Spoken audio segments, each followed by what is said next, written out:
हाय बच्चों, कैसे ही आप?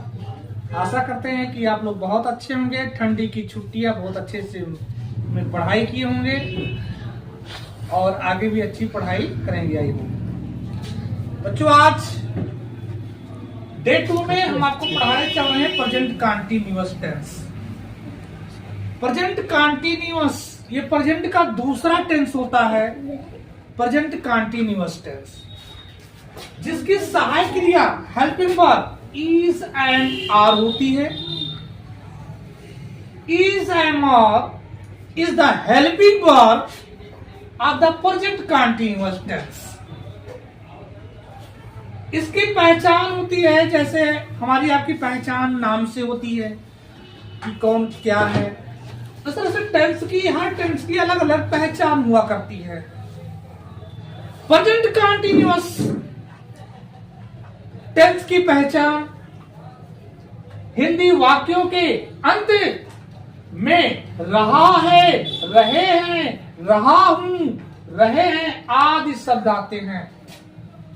मीन्स है कोई भी हिंदी का वाक्य होगा प्रेजेंट कंटीन्यूअस टेंस का, लास्ट में हिंदी वाक्य के लास्ट में रहा, रही, रहे आपको मिलेगा।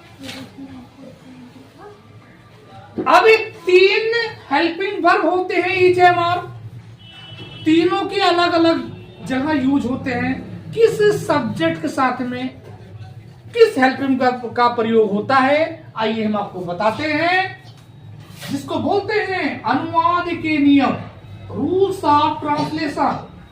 अनुवाद, अगर हिंदी का वाक्य है उसको अनुवाद कैसे करेंगे इंग्लिश में, उसी को बोलते हैं rules of translation. Rules of translation.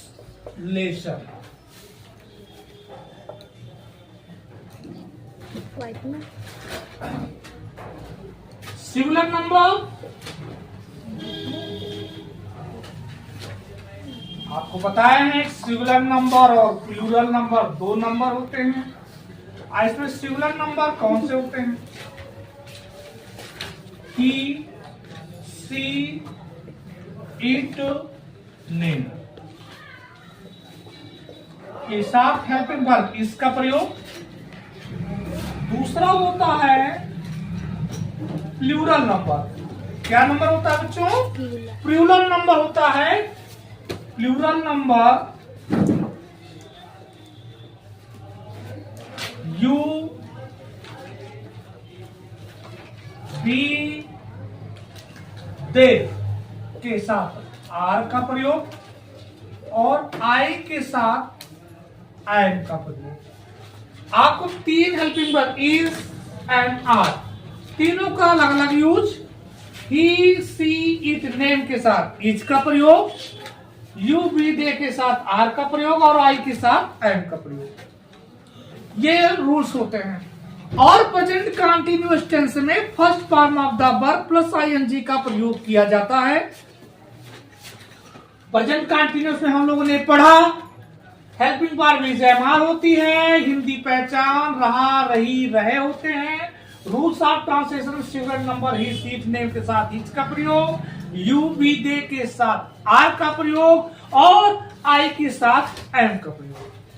आइए हम चलते हैं अफर्मेटिव सेंटेंस का ट्रांसलेशन हिंदी में को अंग्रेजी में कैसे करेंगे, हम आपको बता रहे हैं। जो बच्चे लिखना चाहें इसको आप नोट कर सकते हैं। 2 मिनट का समय है। आगे हम आपको बताते हैं कि इसको ट्रांसलेशन टेंस में कैसे करते हैं। तो चलिए हम बताते हैं आपको। प्रेजेंट कंटीन्यूअस के अफर्मेटिव सेंटेंस का ट्रांसलेशन हम करने चल रहे हैं। बड़ी ध्यान से आप देखेंगे तो आपको पूरा समझ में आएगा कि ट्रांसलेशन कैसे हम अफर्मेटिव का करते हैं। देखिए, अफर्मेटिव सेंटेंस में सब पहले हेल्पिंग सब्जेक्ट होता है, फिर हेल्पिंग वर्ब, फिर मेन वर्ब की फर्स्ट फॉर्म, उसी में आईएनजी, फिर ऑब्जेक्ट, फिर other. It is the rule of the translation. पहला सेंटेंस आपके सामने हिंदी का वह आज अपने पिताजी के साथ आगरा जा रहा है। वह आज अपने पिताजी के साथ आगरा जा रहा है। अब क्या करने जा रहा हो सकता, ताजमहल देखने जा रहा हो या कुछ भी काम हो सकता है। अब इसी चीज को आपको इंग्लिश में ट्रांसलेशन करना है कि कैसे होगा।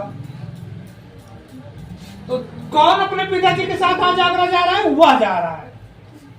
तो वह की अंग्रेजी क्या हो जाएगी बच्चों, ही होगी ना, ही सिंगुलर नंबर है, इसके साथ में हेल्पिंग वर्ब इज का प्रयोग होगा, ही इज। जाना का अंग्रेजी गो फर्स्ट फॉर्म है, उसमें आई एन जी जोड़ेंगे। ही इज गोइंग, कहां जा रहा है, आगरा जा रहा है। Is going to the Agra, किसके साथ जा रहा है, विद माने साथ, with WITH, with his father,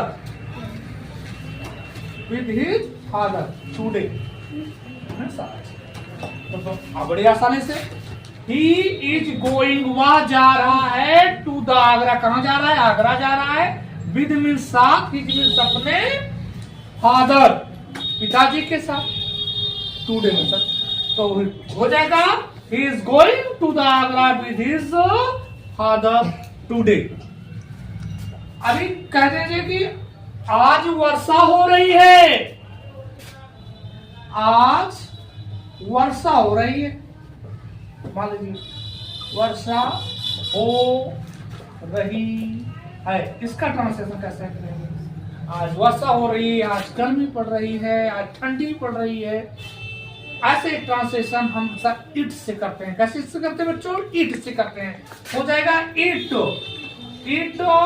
is raining, it is rain माने वर्षा, उसी में ING. It is raining today, it is raining today, आज वर्षा हो रही है, इट इज रेनिंग टुडे।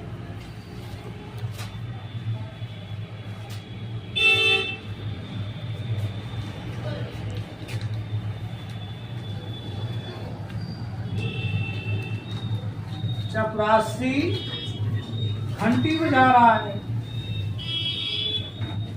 घंटी बजा रहा है, क्या हो जाएगा, प्यून इज रिंगिंग, क्या हो जाएगा बच्चों, रिंगिंग। रिंग में माने बजाना, उसी में आईएनजी जोड़ेंगे, ringing the bell, ringing the bell. अभी देखो ये सारे जितना दिया गया है, ये सब जो है सिंगुलर नंबर है। हम आपको कुछ प्लूरल नंबर आपको बताते हैं, छोटे छोटे सेंटेंस। छोटे बच्चे हमारे कोचिंग में ज्यादा, इसलिए छोटे छोटे सेंटेंस आपको पहले सिखा रहे हैं। जैसे कहते हैं मैं अंग्रेजी पढ़ रहा हूं, मैं अंग्रेजी पढ़ रहा हूं, उसी को अंग्रेजी पढ़ रहा हूं, इसको इंग्लिश में बोलना है आपको। मैं अंग्रेजी पढ़ रहा हूँ, कोई बोलेगा व्हाट आर यू डूइंग, तो आपको कहेंगे मैं अंग्रेजी पढ़ रहा हूँ। अब ऐसा न कर करके आप उसी को अंग्रेजी में बोलेंगे। कैसे बोलेंगे, जब आपको ट्रांसलेशन करना आएगा। मैं अंग्रेजी पढ़ रहा हूँ, मैं अंग्रेजी पढ़ रहा हूँ, क्या बोलेंगे, आई के साथ am, I am reading, I am reading, READING, reading. I'm reading English. I'm reading English. तो भैया what are you doing today? तो बोलेंगे I am reading English. एक ही और वाला देख लें, तुम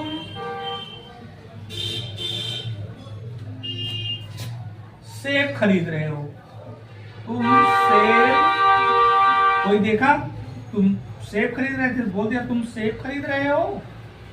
अब इसी को अंग्रेजी में बोलना है, तुम सेब खरीद रहे हो, तो क्या हो जाएगा, यू के साथ आर, बाइंग, बाई मींस खरीदना, उसमें आईएनजी, यू आर बाइंग, क्या हो जाएगा, सेब एन एप्पल। आपको हमने बताया है ना कि कॉन्सोनेंट वावल इसके पहले, इसलिए जानते होंगे एप्पल के पहले an. You are buying an apple. इस तरह से बच्चों ने आपको सिखाया कि छोटे छोटे सेंटेंस को हिंदी का वाक्य है उसको आपको किस तरह से अंग्रेजी में ट्रांसलेशन करना है, क्या रूल होता है अफर्मेटिव का, हमने आपको बताया। आपको विशेष ध्यान देने की आवश्यकता होती है, एक बार रिवाइंड करवा देते हैं, revision again. Subject, helping form, main verb की फर्स्ट फॉर्म, फिर आईएनजी, ऑब्जेक्ट और अदर। वो आज अपने पिताजी के साथ आगरा जा रहा है तो जगह ही is going to the Agra with his father. आज वर्षा हो रही है तो इट इज रेनिंग टुडे। चपरासी घंटी बजा रहा है, peon is ringing the bell. मैं अंग्रेजी पढ़ रहा हूँ, आई एम रीडिंग इंग्लिश। तुम सेब खरीद रहे हो, you are buying an apple. I hope आप लोग अच्छी तरह से इसको समझ गए होंगे। इसके आगे का नेगेटिव सेंटेंस मैं अगले पार्ट में बताऊंगा, अगली वीडियो में। इसके पिछला वाले सेंटेंस डे 1 में आप देख सकते हैं, पिछली वीडियो में हमने डाल दिया है। आई होप आप लोग के समझ में आ गया होगा, आप इसको अच्छे से रिवीजन करेंगे और मैं आपको अगली वीडियो में फिर मिलूंगा। धन्यवाद, बाय।